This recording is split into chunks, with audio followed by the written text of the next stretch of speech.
So who's really running the show in Texas? That's the big question at the heart of a massive investigation by the Lone Star Ledger, and today we're going to break down exactly what they uncovered. Okay, we all know the classic image of Texas, right? It's all about rugged individualism, a state where the people call the shots, not some powerful backroom players. I mean, that's baked into the state's whole identity. But what if that's not the full story anymore? And that's exactly the question this investigation from the Lone Star Ledger digs into. It suggests that, behind the scenes, the entire game of political power in Texas might be changing. So a lot of people see Texas politics as this big grassroots thing, right? But what this report claims is that it's actually being, well, engineered from the very top, and get this, by just two men. The report lays out how this incredibly sophisticated, well-funded network has been built, and its job? To reward politicians who toe the line and, well, punish those who don't. It's basically a system of control, with money, not consensus, pulling the strings. All right, so who are the guys at the heart of all this? The investigation points its finger directly at two West Texas billionaires.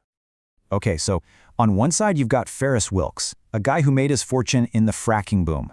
And on the other, Tim Dunn, a big-time oil executive from Midland. Now, according to the report, what brings these two together is a shared mission. They want to completely reshape Texas politics based on what they call biblical conservatism. And they are putting some serious cash behind that mission. I mean, look at this number. The report tallies their combined political spending at over $150 million since 2010. To put that in perspective, that's enough money to build a political machine that in some ways is powerful enough to go head-to-head with the official state party itself. It's huge. But here's the thing, it's not just about throwing money around. It's about how that money is organized. The report describes this intricate, multi-part machine that's designed for one thing: maximum political impact. So let's break down the different pieces of this machine, according to the report. First, you've got a media arm, Texas Scorecard. Think of it as the enforcer, creating these purity scores to praise or pressure lawmakers. Then there's the money, the Defend Texas Liberty PAC, which bankrolls candidates who are on board with their agenda. You also have a think tank, the Texas Public Policy Foundation, that's literally drafting the legislation they want to see passed. And finally, you have religious outreach groups that frame these political goals, things like school vouchers, as moral imperatives. It's a full-stack operation. Okay, so we've seen the pieces of the machine, but how does it all work in the real world? The investigation lays out a pretty clear playbook that gets results in the Texas Capitol. The report basically boils their strategy down to 3 key steps. Step 1, fund the battlefield. They pour huge amounts of money into low-turnout Republican primaries where that cash has a massive impact. Step 2 is media pressure. Their outlets like Texas Scorecard are used to keep elected officials loyal. And Step 3, it's a clear warning. They make it known to candidates that if you dissent on their key issues, your political career is over. Simple as that. And if you need a real-world example of this power, just look at what happened to the former House Speaker, Dennis Bonnen. A secretly recorded conversation was released by an operative linked to this network, and boom, the career of one of the most powerful politicians in Texas was just over. It was a massive show of force, a clear signal of their influence. So what's the driving force behind all of this? The report argues that for Wilks and Dunn, this isn't just about politics. It's not just about power. It's something much, much deeper. It's tied directly to their faith. The report actually calls this the theocratic thread. See, both men are elders in their churches, and according to this investigation, they just don't draw a line between their theology and how a government should run. Their stated mission is to bring Texas law into what they see as alignment with Scripture.